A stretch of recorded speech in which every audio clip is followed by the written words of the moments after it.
बाबा जितो जी की संक्षिप्त कथा। ये कथा लगभग 550 वर्ष पूर्व की है, जम्मू में स्थित झिड़ी गांव की है। भगवान शिव की अपार कृपा से जाजला और रूपो दंपत्ति के एक पुत्र हुआ, जिसका नाम जितमल रखा गया। उन्हें प्यार से जित्तो कहकर बुलाते थे।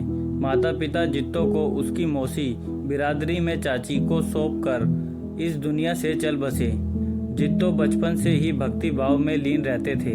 खेती बाड़ी के काम के साथ साथ सुबह शाम राजा मांडलिक गुग्गावीर की पूजा अर्चना करते थे।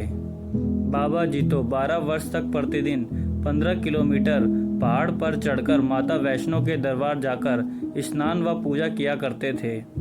एक दिन माता वैष्णो ने कन्या के रूप में दर्शन दिए तथा वर दिया कि जित्तो, तुझे अब रोज यहाँ आने की आवश्यकता नहीं है। तू जहाँ चाहेगा वहाँ मेरे चरणों का जल बहेगा।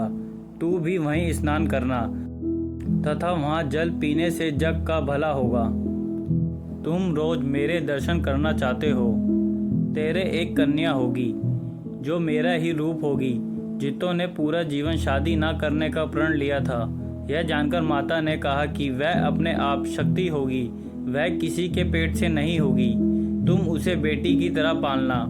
दूसरे दिन जित्तो ने जहाँ जहाँ से पहाड़ी को खुरेदा वहाँ से जल बहने लगा। अब वह खेती बाड़ी के काम से निवृत्त होकर यहीं स्नान करने लगे। एक दिन स्नान करने के बाद जब वह कपड़े पहनने लगे तो देखा कि उनकी पगड़ी के बीच कमल के फूल में कन्या खेल रही है। जित्तो यह चमत्कार देखकर बाग बाग हो गया। वह उस कन्या को अपने घर ले गया तथा उसका पालन पोषण करने लगे। उन्होंने उस कन्या का नाम गौरी रखा, जो कि माता वैष्णो का ही नाम है, तथा प्यार से उन्हें गौरी कहकर पुकारने लगे। जित्तो की चाची, जो अब तक बड़ी खुश थी कि जित्तो की सारी जायदाद उनके 7 पुत्रों को मिल जाएगी, पर अब जित्तो का सारा लगाव गौरी की ओर होने से परेशान रहने लगे। जित्तो की चाची तंत्र विद्या भी जानती थी। उसने हर रोज घर में कलह पैदा करना शुरू कर दिया। जित्तो दुखी हुआ और उन्होंने समझ लिया कि चाची उन्हें चैन से रहने नहीं देगी। उन्होंने अपने मकान को ताला लगा दिया तथा सारी जमीन चाची और उसके पुत्रों को सौंपकर गौरी तथा बैलों की जोड़ी लेकर जम्मू की ओर चले गए। जम्मू में स्थित झिड़ी नामक गांव के स्थान पर एक जागीरदार वीरी सिंह से खेती बाड़ी करने के लिए जमीन ली। वीरी सिंह ने उन्हें जमीन दे दी और उनके बीच एक सौदा हुआ।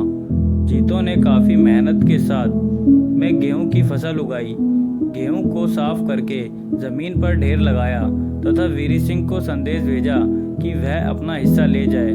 वीरी सिंह ने गेहूं का ढेर देखा तो उसकी आंखें फिर गई। उसके मन में कपट पैदा हो गया। उसने अपने नौकरों को कहा कि वह सारी गेहूं उसके घर ले जाए।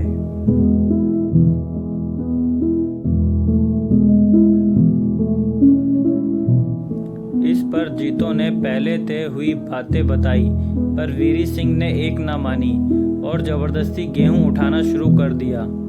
यह सब देखकर जित्तो को क्रोध आया। उन्होंने अपनी कतार निकाली और वीरी सिंह से कहा कि यह मेरे खून पसीने की कमाई है। तू लालची बन गया है तथा अधर्म के रास्ते चल पड़ा है। जित्तो गेहूं के ढेर पर चले गए और उसी कतार से अपने आप को उसी गेहूं पर शहीद कर दिया। गौरी को जब पता चला तो वह भी अपने बापू जित्तो के साथ चिता पर सती हो गई। उसके बाद सभी लोग उन्हें देवरूप में मानने लगे और यहीं पे इनकी समाधि बनाई गई।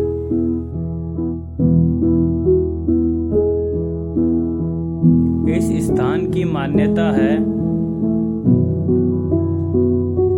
बाबा जितो व गौरी की इस पवित्र स्थान पर जो श्रद्धालु आते हैं तथा पवित्र जल का सेवन करते हैं, संतान प्राप्ति सहित मनवांछित फल पाते हैं।